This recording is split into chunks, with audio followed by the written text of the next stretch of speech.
We are joined by the head coach of the Notre Dame Fighting Irish, Marcus Freeman. Marcus, you're on spring break. I'm on spring break. I think my spring break's a little different than yours, though. Yeah, yours is. It looks like a little bit more sunshine, a little bit more water. I'm here in South Bend, man. Well, and that's the thing. You guys started spring practice, then break for spring break. What did you get out of that first kind of quick look at the team before you take off and then reconvene? Well, I thought it was good to be able to almost get a run through of what we expect. And it was very strategic in why we placed that practice before spring break. But I was pleased with the first day. You know what? I was really pleased with the organization and the execution of what we wanted. And there was not a lot of guys on the ground. There was no fights. It was stuff that, you know, as a head coach, you're trying to prevent. And so I was really pleased with the day one. Well, and something about this team is a lot of these guys have been together. It's weird in this day and age. You guys do bring in transfers. Obviously, I'll ask you about Riley Leonard and Bo Collins and those guys, but you have a lot of players who've been in your program a while, who've developed through your program. How important is that when you've got to reload on the offensive line or you want to have a nice crisp practice right off the bat? It's so important, you know, that I think the job of a leader is to set the standards and make sure you try to show them the teaching points before they become a reaction. And so that's what the approach I took this year was I really depended on our leaders to make sure that they execute the standards that we have for our practice. And I showed the group before practice the post 2023 practice one corrections. And I said, let's try to prevent these from happening before we actually go out there and practice. So I think it's important you rely on your leaders, but at the same time, you show everybody the standards you have. Do you find now that those older guys know exactly what you want because, you weren't the head coach when they got here? Yeah. I think now going into my third spring, there is very clear expectations and standards I have, and they understand it, but you can't take it for granted. You have to continuously remind them what your expectations are as a head coach. Well, and you've got a new tone setter. So Lauren Landau's your new strength coach. And I've always said that the strength coach is probably the second most important person in a college football organization behind the head coach because they spend the most time with the players. So how did you decide on Lauren Landau, who'd been with the Broncos, but he'd also been in private practice training UFC fighters and Olympians and everything else? Well, his name was given to me by multiple people that I respect in college and NFL football. And he was one of the many people that we interviewed. And so myself, we had a team of a couple people that we kind of went through this interview process of talking to a couple guys on Zooms and then kind of funnel it down to some on-campus interviews. And Coach Landau was the guy that we ultimately decided this is the one we want to lead our program. And the impacts he's made in these 3 months have been tremendous. And I've said this before, again, squat versus leg press versus lunge versus bench versus all those different things I'm not a professional in. But what I am a professional in is recognizing belief and the belief that our players have in what Coach Landau's doing, and the translation to what is being shown on the field has been tremendous. And he's big into the science piece of it. And how important was it that he fit in with everything else you're doing in terms of nutrition and psychology and the sports science aspect of it? Yeah, we have an elite sports performance team, and it was important that whoever we hired was able to embrace that, was able to include those people in discussions of what's best for our players as, on an individual and groups level. And so he's huge in it, right? And he studies the science. But you know what was impressive for me was that he's done the team setting, but he also knows how to individualize workouts to get the output that you want from an individual. And so that was important for me. And he's been tremendous in working with our high sports performance staff. He probably thinks it's crazy how much time he gets to spend with the players because the NFL strength coaches don't get anywhere near that amount of time. Yeah, it is definitely a mixture of what he did in the NFL, but then he has a lot more time to spend with the players when he was in that private sector. So it's a mixture, as he told me. So another new member of the staff who's not new to Notre Dame is Mike Denbrock. So back for his third time in South Bend. You guys worked together in Cincinnati. He obviously coached the Heisman Trophy winner Jaden Daniels last year at LSU. What was it about, Mike that made you want to get him back there? And what about Notre Dame made him decide to come back? It was a guy that as soon as Jared Parker decided to take the Troy head coaching job, that he was number one on my list, right? And I was able to kind of look through the top offensive coordinators in college, NFL that I believe would fit here at Notre Dame. And Mike Denbrock was at the top. And then our familiarity of knowing each other from working with each other at Cincinnati for 3 years or 4 years was tremendous. And so I knew if I could get Coach Denbrock to come here and to really lead our offense, that we would have a lot of success on that side of the ball. And so I'm pleased with everything he's done and implemented here for sure. I saw you said the other day that you went into his meeting room and you'd forgotten just how competitive he is. What was that like on that staff with you and Mike Denbrock and Luke Fickell, who as the head coach? I mean, that's a bunch of really competitive dudes in one place. No doubt. Every day me and Denbrock used to go against each other, and it was on game day we're all together. But when you talk about the offensive defensive coordinators, are fierce battles every single day. And it's awesome being a head coach because now we're not going against each other, right? And that I get to support him in his efforts. But he is a competitive person. He is a great leader. That's the thing that I loved about being in his meetings and watching him lead on the practice field. He's an ultimate leader.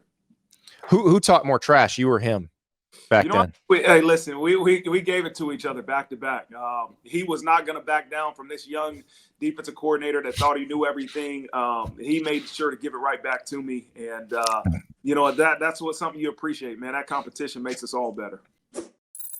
Go to PrizePicks, download that app, use the code Andy. They will match your first deposit up to $100. And so here's how it works. You're playing against the number. You're not playing against some other person or this group of sharks. You are playing against a number that is set that you know and you can research on. So as you watch your day basketball, you check the board, and let's say you're looking at the CAA, the College of Charleston Stony Brook game. There might be a player there who is supposed to score 12.5 points, and you've got to decide more or less. You pick that square, you pick yourself one more square, and you're good to go. Now, you can go from as few as 2 squares to as many as 5. The more squares you pick, the higher the potential payout. But of course, it's a lot harder to do. So it just depends on how sure you are of what you got. Or how sure are you of your research? Have you been digging deep into the Northeast League or the Summit League? There's also the games in the big conferences too, and the NBA, and darts, and esports. You name it, PrizePicks has it. So download that PrizePicks app. Use the code Andy. They will match your first deposit up to $100. So you bring in Riley Leonard at quarterback from Duke. You obviously played against him last year and know exactly what he's about. But you've got Steve Angeli. You've got young Mr. Carr, who just got there as a freshman. You did this last year with Sam Hartman, where you had the transfer who comes in and a group of quarterbacks you recruited out of high school. Is it going to work in a kind of a similar fashion in the spring? Yeah, listen, I truly believe in that competition really brings out the best in everyone. And that's why I made this decision. One, because at any point, the transfer portal is going to open here soon and that somebody might decide to leave. And I wanted to guarantee it. We at least have 3 quarterbacks on scholarship in case somebody did leave. But 2 was the ability to make sure we create competition. If we're going to find somebody, we're going to get the one that we feel is the best fit, but also the best player that's out there. And so I look forward to the competition that you'll see in the spring. And then I know as the head coach of going through this last year that you have to name a starter, right? I don't want to take this thing all the way into fall camp. And I'll be excited to see how this competition unfolds with all 4 of the quarterbacks that we have. And then, we'll name a starter and we'll move forward going for the spring. And what made you decide that? Because you did that last year and it was very definitive when you named Sam the starter. How did you decide, okay, I've got to do this at this point rather than push it into the fall? Yeah, I think when there's a clear-cut starter, you name him, right? And I think I was able to do that last year once we got through spring, with Sam. And so I would foresee the same thing happening here is let's have a very objective competition and make sure that we are utilizing the grades, very clear on our expectations and meetings and honesty. And then at some point after the spring, be able to name a starter for the fall. Now, between returning guys and guys that are doing some other things, you're going to have a pretty full house at receiver in the fall. But right now you've got, Bo Collins, who's coming in from Clemson, who's still a Clemson student. I've never heard of this before, but so he's at your practices observing, but he's finishing up his coursework at Clemson this spring. Have you ever had this situation before where you've had a guy who's a student still at another school trying to finish up, just watching? No, he is like an unofficial visitor, right? And that's what he's doing. Yep. He's observing meetings and watching practice and soaking it all in. But that's 2024. Welcome to the world of transfer portal and all those different things. And there's nothing that could happen right now that would surprise me in college athletics. It is amazing. And the other thing is Jordan Faison, who came on really strong as a freshman in the second half of last season. He's a middie on the lacrosse team. Like, how do you handle that with the other coaches? I know you got a baseball player too, but when you have a guy who's great at two sports, how do you handle dealing with the time management and the other coaches in the athletic department? Well, I think it all starts with the player, right? And what do you want? Yep. Do you want to be a guy that's truly playing lacrosse or playing football or doing them both? And Jordan made known from the beginning that, hey, coach, I want to play lacrosse. And then I had meetings with Coach Corrigan and his staff and about, okay, where do you see Jordan Faison? If he can help you, what does he need to do? And then we decided, okay, he's got to be all in on lacrosse. And lacrosse right now for the spring will come first. And then how can we supplement our practices and our workouts around what he's doing in lacrosse to make sure that he's not falling behind in football? And so at the end of the day, this is what's best for Jordan Faison. And I'm so thrilled for what he's doing for lacrosse team, but he's still growing in football too.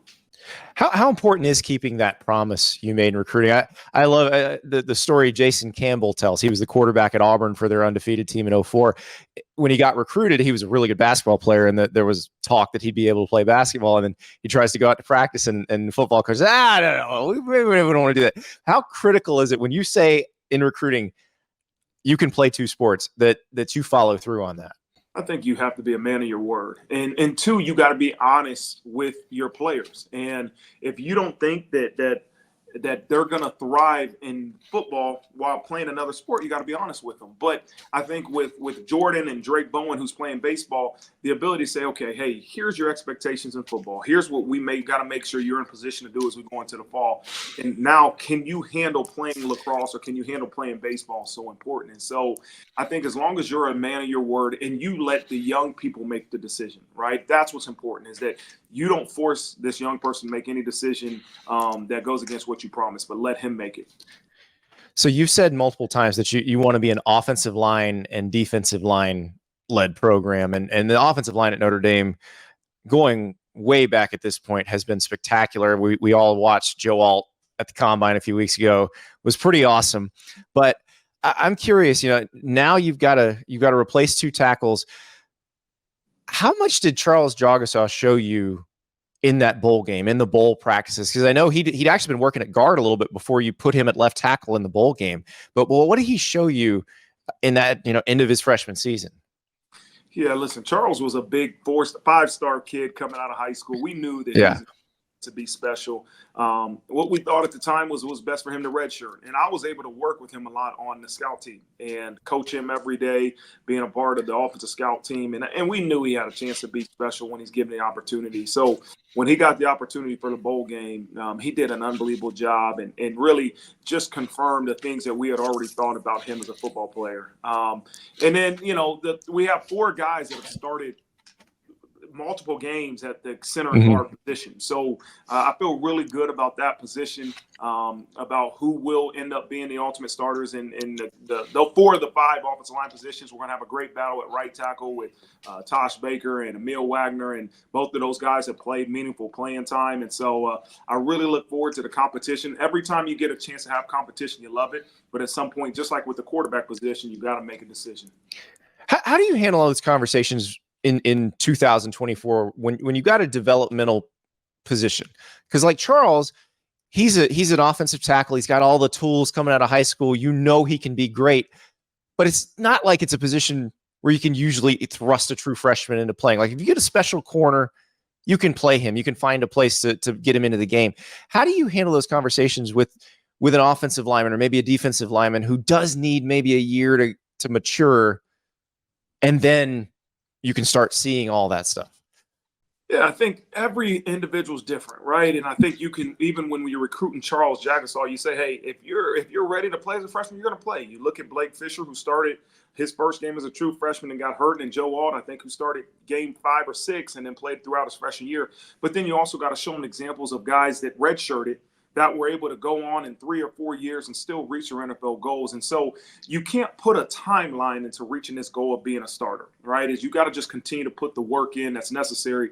And when you are ready, you're going to get that opportunity. So you got to continue to remind them, what is your ultimate goal? You want to be a starter at Notre Dame. You want to be developed to go to the NFL and put yourself in a position to be drafted as high as you can. Okay, don't put a timeline on that. Just look at that as a journey and focus on your journey and where it's going to lead you to. And so I talked to you a couple of days after that Ohio State game. You were talking about what you'd learned through that process, that last snap, and how you'd make sure that part never happened again. Where do you feel like you are in your development as a head coach? Because you're still very young in your career as a head coach. What do you feel like you've learned these first 2 years? There's no substitute for experience, right? And I hope when we're having another Zoom or podcast here next year that I'm saying I'm a much better head coach going into year 4 than I was year 3.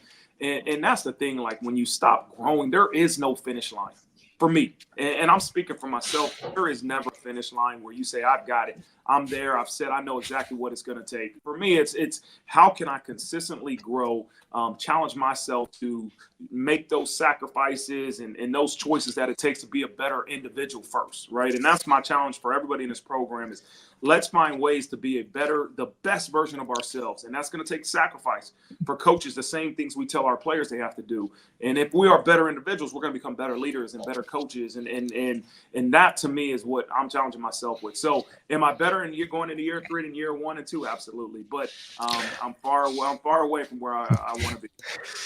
That no finish line thing is an amazing concept. It's one of those that took, I think everybody kind of finds it at a certain point in life. But I remember I covered Billy Donovan, who coached at Florida. He's a Bulls coach now, but he wins the national title and actually got kind of depressed because he's like, okay, what is there now? What do I do next? And he realized after that, he's like, oh wait, there's no finish line. You just keep on going. So at what point in your life did you come to that realization that, hey, I'm not coaching or working towards some endpoint here, that this is always going to grow and evolve? Well, I think I started to look at myself as a player, and all you dreamed about was making the NFL. I was a 5th round draft pick, and it was like, okay, you did that, and now what? And what's next for you? Then you become a coach, and okay, I just can't wait to become a position coach or a coordinator. And every time you get that opportunity, you're like, oh, okay, you just continue to work. If you would have told me 10 years ago you would be the head coach at Notre Dame at 35 years old, I would have been like, there's no way. That's the ultimate. That's the end line. And then you become the head coach and you go, okay, now the work continues to be there. So there is no finish line. There is no, once you become a national champion head coach or you lead a program to this certain level that you've arrived. It's just that's this constant growth, this constant chase for improvement, to me is what makes leaders exceptional. And that's something that I'm going to continue to try to do. I also imagine when you become the head coach at Notre Dame, we all saw the video of the players going crazy when you got announced, but I imagine there's some point where you're back in your office and somebody hands you a binder of, here's all the 5 billion things you need to do in the next 24 hours. I imagine then you realize, but I didn't hit the finish line yet either. Yeah, there's no playbook for this thing, right? And no really explain to you all the expectations and demands of a head coach, but you got to be able to have people around you that can help you. You can't do this thing alone. And I have a great team around me that's able to help really guide me through these things that it takes to be a head coach. But also, it's just put your head down and work, right? And every day, the obligations that you have, you knock them out and you move on to the next one. But it's also about keeping self-centered, right? And physically, mentally, spiritually self-centered and making sure you are in a good position. Because if you let all this other stuff really weigh on your shoulders, it'll overwhelm you. Well, it seems like you are handling it very gracefully, Marcus. And I hope you enjoy the rest of your spring break as much as I'm going to enjoy mine. I'll try to find a way to, Andy, but I don't know if it's going to be as good as yours, brother. All right, I'm going to go catch some fish. Marcus, thank you so much. I appreciate it. All right, man. Good to see you. Thank you so much for watching. Just a reminder, subscribe to this channel right here so you never miss an episode of Andy Staples on 3. And oh, by the way, watch all the other great videos on the On3 Sports YouTube channel.